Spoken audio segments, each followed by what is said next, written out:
have an active shooter. Let's go ahead and declare this a mass casualty.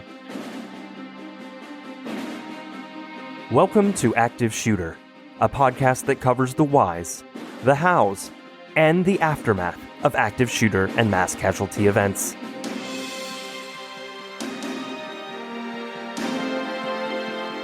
They have an active shooter in the building. A second call says they are being attacked. I've been shot.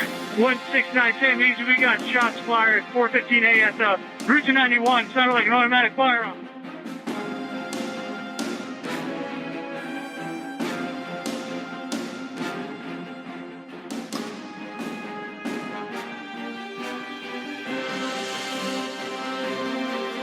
Active shooter, reports of an active shooter, mass casualty incidents. Thank you for listening. You are listening to Active Shooter, a podcast that may contain adult themes, explicit language, and graphic depictions of violence. Portions of this show may be traumatic for those under 18. Listener discretion is advised. We begin with breaking news tonight. Law enforcement sources confirming 3 victims and the shooter have all been killed in a shooting at the Dollar General on Kings Road near Edward Waters University. Good evening to you, everybody. Thank you for joining us. Mass shootings are utterly devastating acts of violence that we can never make sense of, and even more so when the attack is against a child, is anti-Semitic, anti-LGBTQ+, or is rooted in pure racism. How do you comprehend that 3 innocent people were murdered because of a complete stranger's ignorant beliefs? How does one explain to a child that their parent died because someone else hated the very existence of them, simply because of the color of their skin? The shooting at Dollar General in Jacksonville, Florida was a cold-blooded murder that was carried out by a monster with a gun and bigoted malice in his heart. It's a heartbreaking reminder that racism is still very prevalent, and it is our duty to educate ourselves about racial biases, have the courage to speak up when we see racism, and embrace other cultures and ways of life. We must teach love over hate. Today's case is dedicated to the lives and memories of the 3 shooting victims, Angela Michelle Carr, Gerald Gallion, and Anault Joseph A.J. Laguerre Jr. Active Shooter the podcast is a High Five Holly production, and I'm your host, JT. If you've listened to our prior episodes, you know that the Active Shooter podcast team has taken the No Notoriety pledge, and we will not be sharing the real name of the shooters that we cover. We will be giving the shooters a pseudonym and refer to them by that name throughout the episode. This will help in clearing up any confusion in the story, while remaining true to our pledge in not naming the shooter by their actual name. We will refer to today's shooter as Yuri.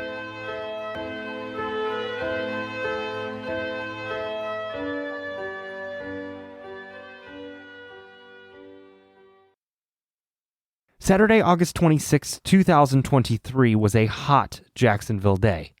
There were scattered clouds throughout the sky, and the lack of a breeze made the heat feel sticky and heavy. Inside a neighborhood, Jacksonville Dollar General, employees managed to stay cool enough as they worked around the clutter of boxes and merchandise all over the store. The store was relatively busy, customers bustling in and out of the store with their merchandise carefully tucked inside their bright yellow shopping bags. Elsewhere, 21-year-old Yuri was leaving his home in Oakleaf Plantation, which is close to Jacksonville. At 11:39 a.m., Yuri backed his gray Honda Element out of the drive and took off. His destination? The busiest dollar store he could find. His purpose? Murder as many innocents as possible before taking his own life. Yuri carried a Glock 20 10mm pistol and a Palmetto State Armory AR-15 rifle. He made a momentary stop at a Family Dollar where he purchased a few items. It's believed that this store was the initial target. However, Yuri allegedly grew impatient while waiting, so he left. It isn't evident what or who he was waiting for, but it has been speculated that there weren't enough customers in the store to satisfy Yuri's bloodlust. After he left the dollar store, Yuri drove to Edward Waters University, which is a smaller-sized historically black college. He arrived at 12:48 p.m. and cruised into the parking lot located behind the library and pulled into an empty space. Next to his parking spot was a vehicle that was occupied by two black men. Yuri sat there for a moment, but took no action, except to record a TikTok video of himself putting on a tactical vest. Police would later indicate that they didn't believe the college was or the only target Yuri had in mind. Why he stopped there isn't clear, but shortly after he arrived, a campus security officer came upon Yuri's car and walked up to speak with him. The officer asked Yuri for identification, which he was unable to produce, so the officer informed Yuri he would need to vacate the campus property. At 12:57 p.m., Yuri drove through the parking lot with the security officer following close behind, so as to ensure he actually left. Suspicions piqued, the campus security officer waved down a Jacksonville sheriff's deputy and reported the encounter that left him feeling unsettled. The deputy issued a bolo, or be on the lookout, for the gray Honda. At 1:08 p.m., mere moments after the bolo, a ShotSpotter 911 alert blasted 11 times after 11 shots were fired just outside of the Dollar General store, located at 2161 Kings Road in the predominantly black neighborhood of Jacksonville called Newtown. The ShotSpotter is a service that offers a gunfire locator service and claims to be able to discern whether or not gunfire was detected in a specified area, allowing law enforcement to be dispatched accordingly. The company, which is based in Fremont, California, has changed the service's name to Sound Thinking Incorporated. Perhaps it was coincidental, but the name change came after recent dissent with the system due to serious concerns of its reliability, equity, privacy, and effectiveness.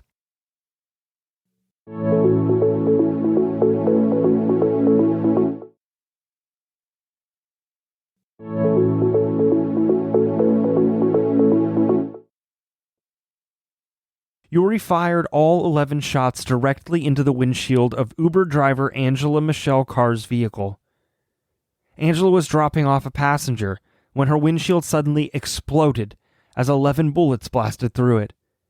The 52-year-old mother of 3 and grandmother to 16, Angela was described as a thoughtful and attentive woman who worked incredibly hard to provide the best possible life for her family.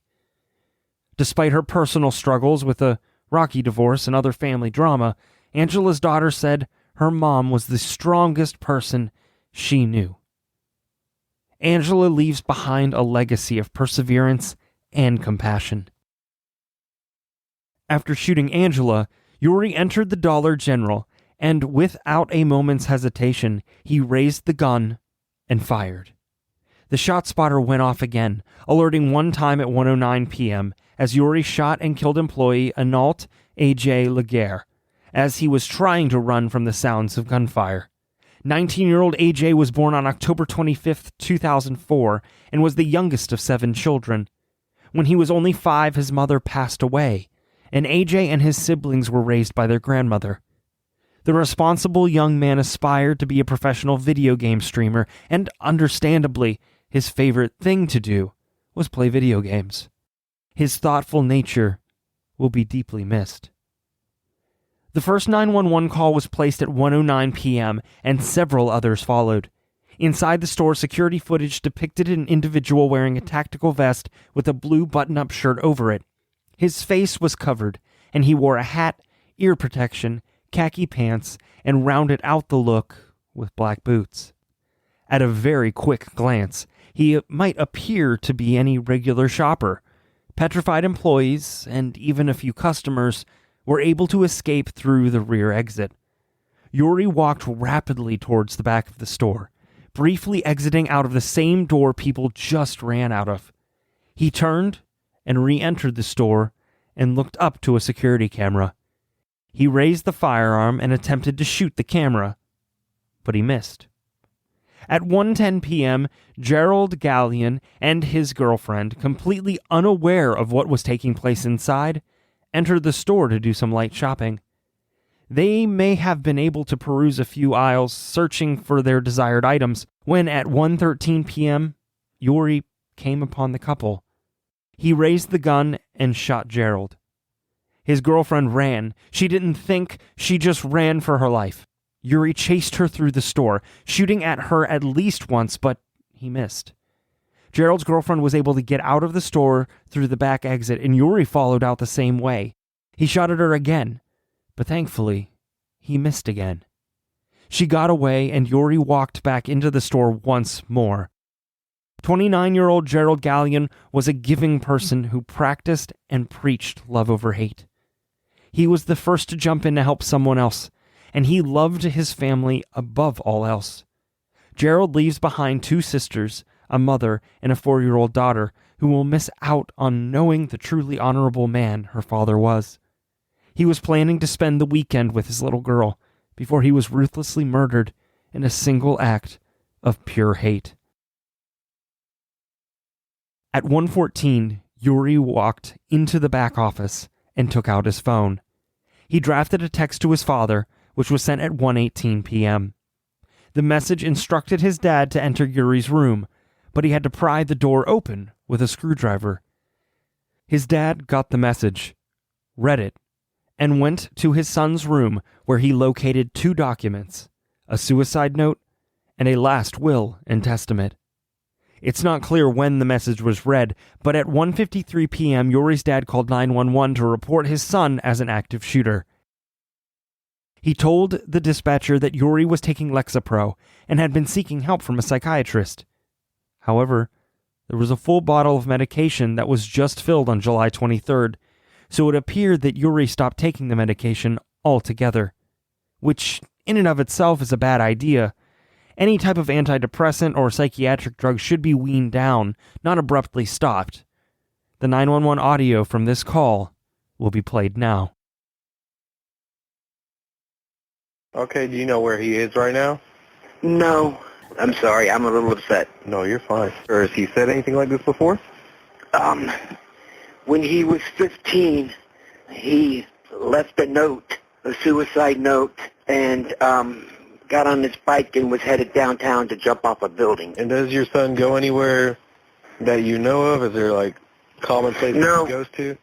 No, he doesn't go anywhere. Oh, he doesn't go anywhere? Yeah, he flunked out of Flagler College, moved home about a couple years ago, had a job for a while at Home Depot and lost that job and pretty much been living in his room. 10-milligram tablets, but it doesn't look like he's been taking them. This was filled July 23rd and the bottle's full. At 1:19 p.m., police officers entered the Dollar General and heard one single gunshot. They didn't know it at the time, but that final shot was Yuri taking his own life. By 3:44 p.m., a SWAT team confirmed that Yuri was dead. There were at least 3 manifestos located on Yuri's person. One was addressed to his parents, one to the news media, and the third was to federal agents. Each document was a bone-chilling account of how strongly he desired to murder black people. It was disgusting, disturbing, and carried out with precision. Each of the shooting victims was black and was the intended target of a racist individual whose horrific words do not bear repeating or releasing into the world. After searching his home, a manifesto found in Yuri's room was 30 pages long and what the Clay County Sheriff described as, quote, the diary of a madman. Several electronic devices were seized and examined, and there was a substantial amount of data recovered, including several writings Yuri made. They all described his deep hatred against all black people. Yuri believed he was superior because of his own race, yet his distaste for anyone different also extended to the LGBTQ+ community, and he uttered a substantial number of anti-Semitic comments as well. There was no evidence that Yuri belonged to any kind of hate group. He was a lone wolf, solitary, isolated, and brimming with malignity. Each of the weapons Yuri carried had swastikas etched into the sides. The firearms were purchased legally, as he had no criminal history that would prevent him from obtaining a gun. Photos were taken of Yuri's bedroom, and they showed a bedside table that held multiple bottles of booze and prescription drug containers. A sign bearing the quote, "Join the Revolution," was hung on one wall, and several books about guns were discovered, including one that was titled "The Christian and His Machine Gun." Whether coincidental or not, and it's not likely a coincidence, the shooting fell 5 years to the date after the shooting at a Jacksonville video game tournament, which we covered in episode 74.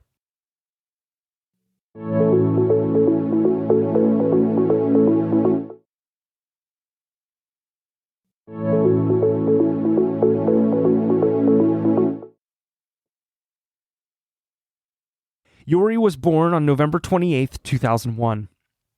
He attended Oak Leaf High School, where a former classmate described Yuri as, quote, introverted, socially awkward, and very involved in internet humor. After graduation, Yuri enrolled at Flagler College, but he was soon dropped for poor academic performance. He landed a job at a local Home Depot, but that didn't last long, and he was apparently let go from the job for reasons unknown. Yuri's father said later that after he lost the job at Home Depot, Yuri retreated to his bedroom, where he spent the majority of his time. In 2016, police were dispatched to Yuri's home for a domestic disturbance, which was actually a fight between Yuri and his brother. No arrests were made.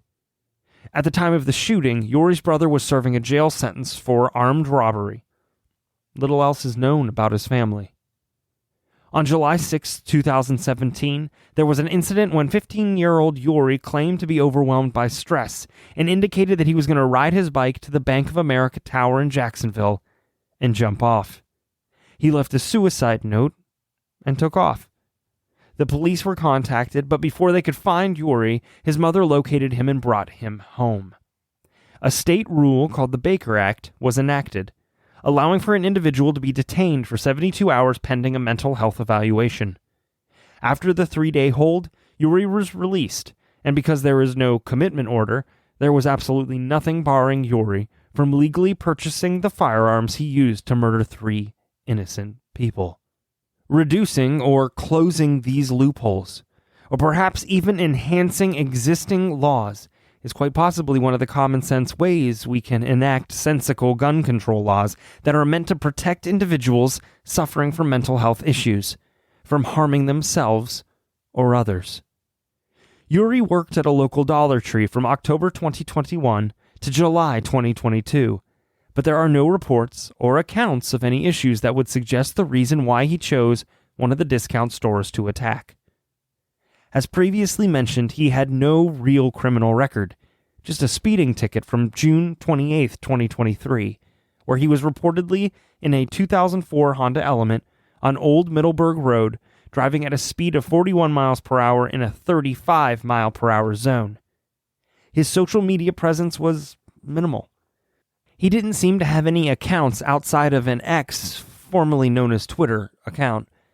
On that account, Yuri described himself as someone who consumed far too much Arizona iced tea drinks, and he claimed to be an Oak Leaf High School graduate with a 3.5 GPA.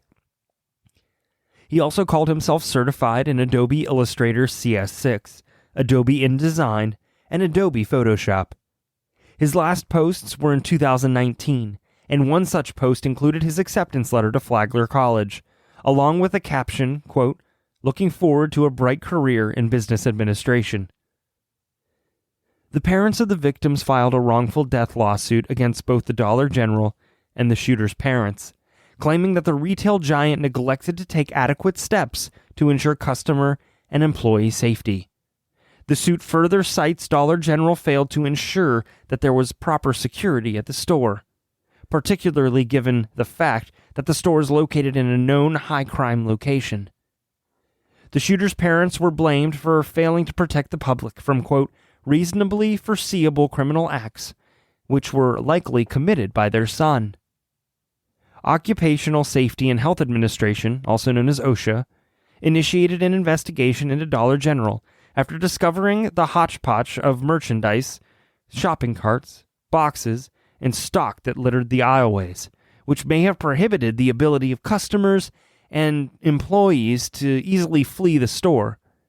The full report has not been released at the time of this writing. We all have the unique ability to help prevent such a catastrophic event from happening if we keep our eyes and ears open and never hesitate to report when something or someone just doesn't seem right. With the delicate balance of mental health reform, education, active shooter training, and common sense gun laws, we may one day realize the dream that there will be no more active shootings. We pray that love will prevail over hate. Too many have died. We should say to ourselves, not one more. In the meantime, we urge our listeners to stay aware of your surroundings and keep in touch with your loved ones. If you see something, say something. You never know how many lives you'll be saving.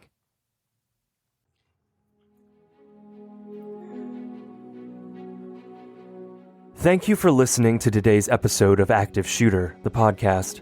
Remember, if you see something, say something. There's no telling how many lives you may be saving. A big thank you to Darren Curtis, who composed some of the songs on our show. You can find him online at www.darrencurtismusic.com. Make sure to check us out on social media. You can find us on Facebook at Active Shooter, the podcast, and on Twitter at Podcast Active. Thank you, and be safe.